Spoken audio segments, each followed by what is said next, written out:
ચાલો મિત્રો, જય દ્વારકાધીશ. કેમ છો બધા? મજામાં ને?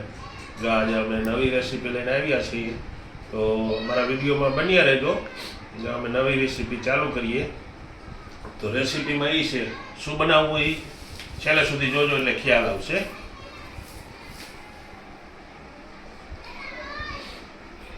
જો આટલી ડુંગળી છે, આટલું લસણ છે, આટલા ટામેટા છે, આટલા ગાજર છે, एक थोड़ा बीट है, मरची है, मरचा है, कोबी है, आदू है।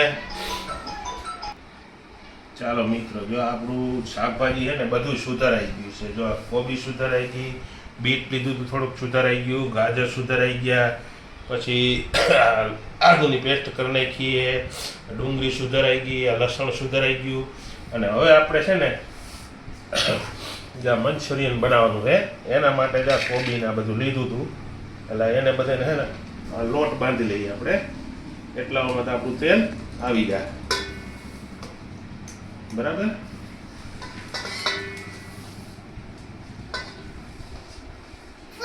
હવે છે ને લોટ બાંધી લઈએ આપણે.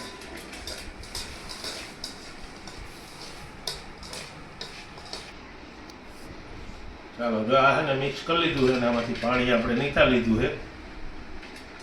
અને હવે આમાં લોટ નાખીને આપણે બાંધી લેશું. આમાંથી પાણી બધું નિતાર લીધું અને ત્રણ મિક્સ થઈ ગયા.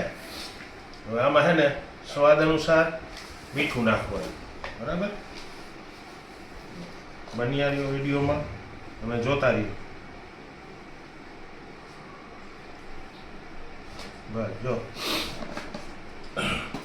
પછી થોડુંક આદુની પેસ્ટ નાખી. બરાબર. થોડુંક છે ને લસણનું ભૂકું. સ્વાદ બહુ સારો આવે છે.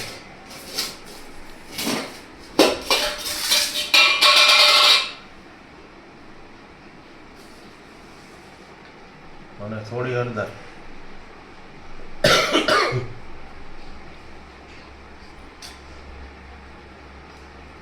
અને લાલ મિરચું.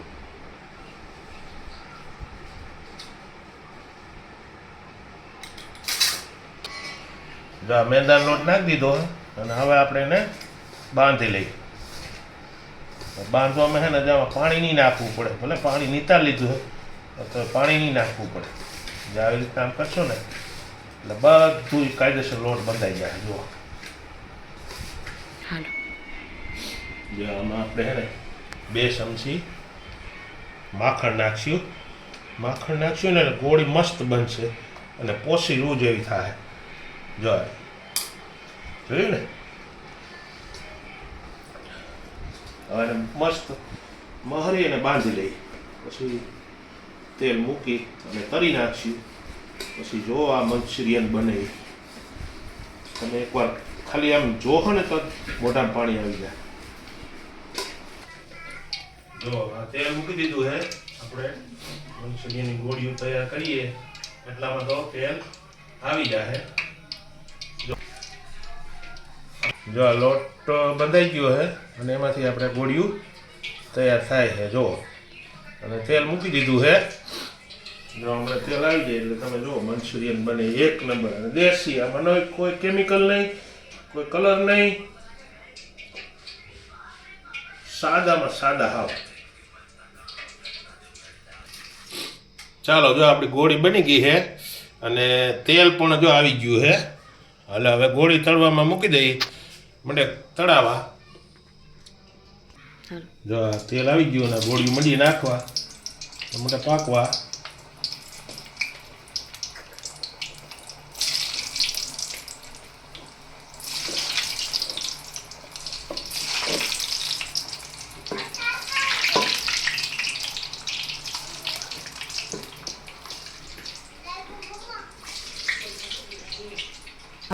મંચુરિયનની ગોળી એકદમ જેમ ખખડવા માંડી એટલે હવે પાકી ગઈ હોય એટલે હવે કાઢી લઈએ. જો પકડે ને એટલે હે ને આપણે કાઢી લઈએ. બીજો ગાણો નાખી દઈએ.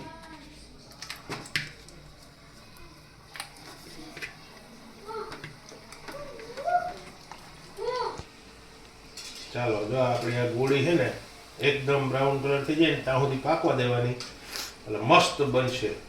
જો હજી છે ને થોડી કાચી છે, પાકશે ને એટલે એકદમ બ્રાઉન કલર થાય.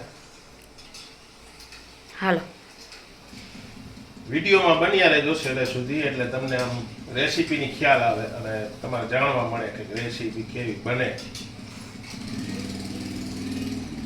તેલ આવી ગયું છે અને મરચીનો વઘાર કરી નાખ્યો અને પછી આદુની પેસ્ટ નાખી દીધી. હવે એને થોડુંક સાતરવા દઈએ.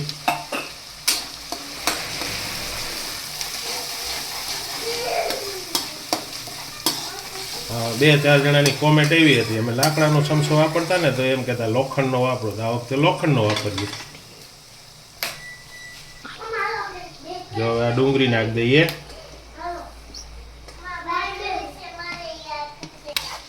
જો આ ડુંગળી નાખી દીધી. હવે એને પાકવા દઈએ ઘડીક વાર.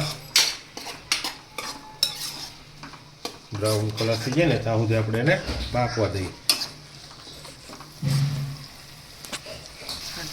જો હવે આ લસણ છે એને નાખી દઈએ આપણે એટલે મંડે પાકવા. તમે વિડીયોમાં બન્યા રહેજો.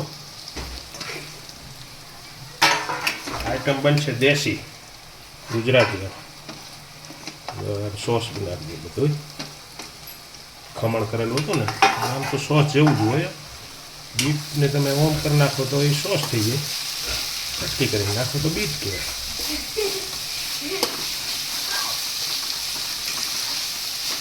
છે ને પાકી જાય ને ત્યાં સુધી હલાવવાનું. ચાલો જો આ મીઠું સ્વાદ અનુસાર નાખી દઈએ આપણે અને પછી થોડુંક મરચું નાખી દઈએ.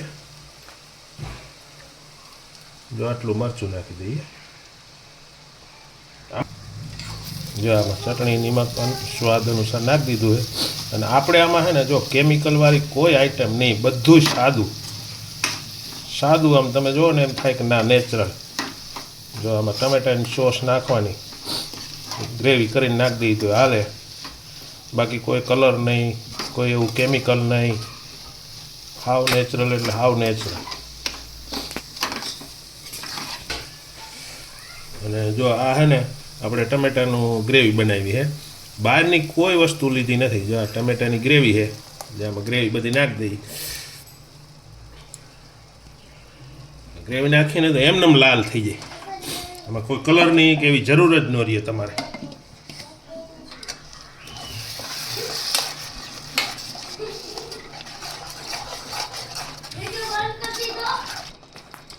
ચાલો આ થોડુંક છે ને આપણે પાણી એડ કરી દઈએ એટલે વઘાર હાઈ ક્લાસ થઈ જાય.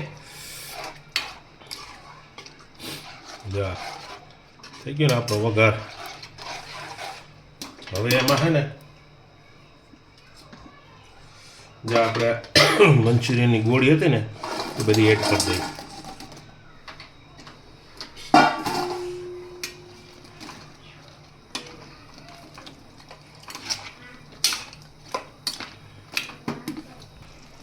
જો આપણે છે ને મંચુરિયન તૈયાર થઈ ગયું. એમાં છે ને ધનિયા નાખી દઈએ માથે.